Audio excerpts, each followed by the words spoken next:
மாண்புமிகு தலைவர் அவர்களே, ஆளுநர் உரை மீதான விவாதத்தில் கலந்து கொள்ள வாய்ப்பு அளித்ததற்கு என் நன்றியை தெரிவித்துக் கொள்கிறேன்.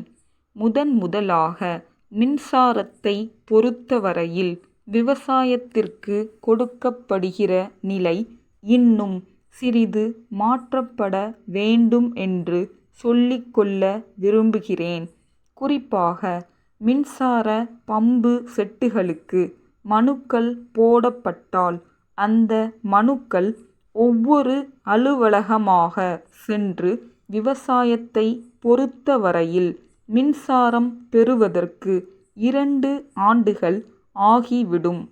ஆகவே மின்சாரம் கொடுப்பதில் விவசாயத்திற்கு முதலிடம் கொடுக்க வேண்டும் என்று கேட்டுக்கொள்கிறேன்.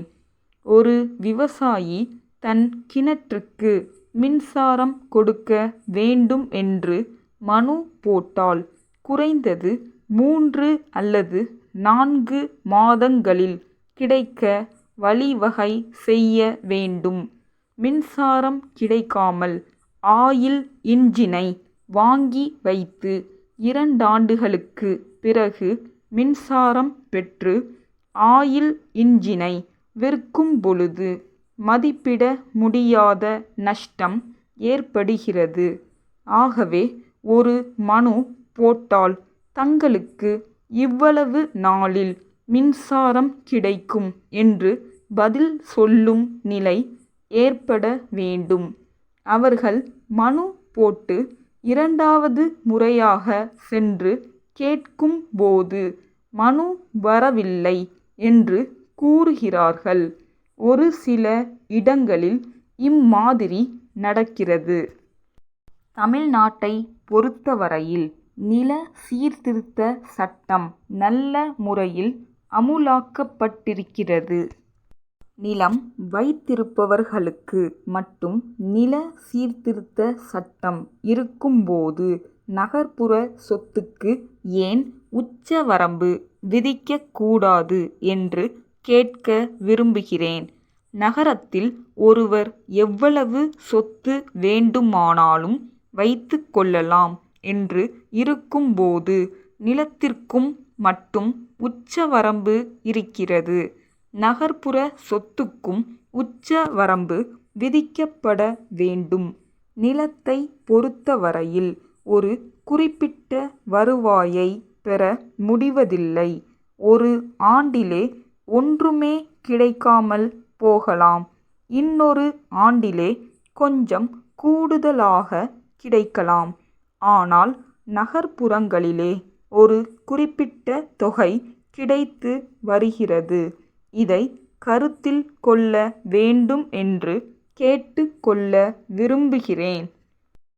ஊராட்சி ஒன்றியத்தில் நடைபெறும் தனியார் துறை துவக்கப் பள்ளிகளுக்கு கட்டிடம் கட்ட எந்தவிதமான மானியமும் கொடுக்கப்படவில்லை. முன்பு கொடுக்கப்பட்டு வந்தது.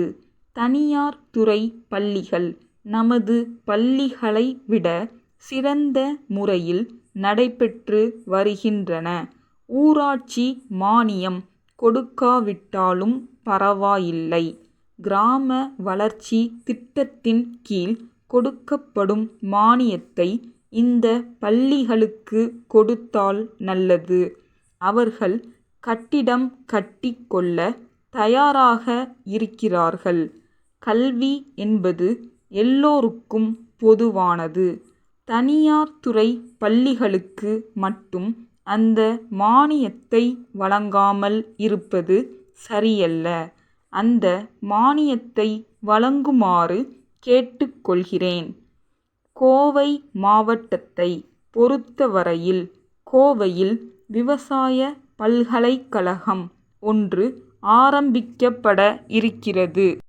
அது மிகவும் வரவேற்கப்பட வேண்டியது தான் என்பதை நான் தெரிவித்துக் கொள்கிறேன்.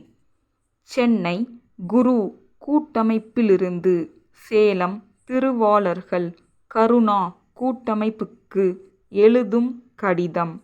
அன்புடையீர், மே 5ஆம் நாளிட்ட தங்கள் கடிதம் கிடைத்தது. நாங்கள் வாக்களித்த நாளில் சரக்குகளை உங்களுக்கு அனுப்ப முடியாததற்கு நாங்கள் மிகவும் வருந்துகிறோம்.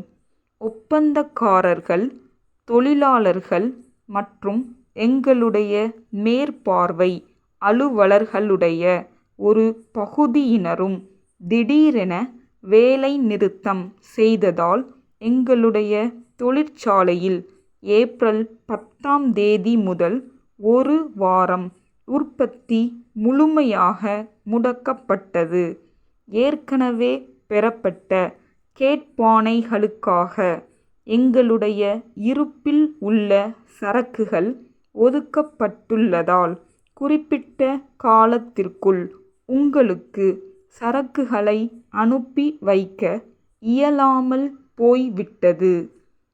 வேலை நிறுத்தம் முடிவுற்று.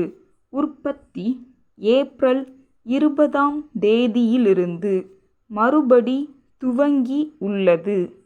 மே 10 சரக்குகளை அனுப்பி வைக்க நாங்கள் எல்லா முயற்சியும் எடுத்துக் கொண்டிருக்கிறோம். இந்த ஏற்பாடு தங்களுக்கு ஏற்புடையதாக உள்ளதா என்று தெரிவிக்கவும். எங்கள் கஷ்டத்தினால் குறித்த காலத்தில் சரக்குகளை அனுப்பாதது குறித்து நியாயமான கருத்து உடையவர்களாக இருப்பீர்கள் என்று நம்புகிறோம். தங்கள் நம்பிக்கையுள்ள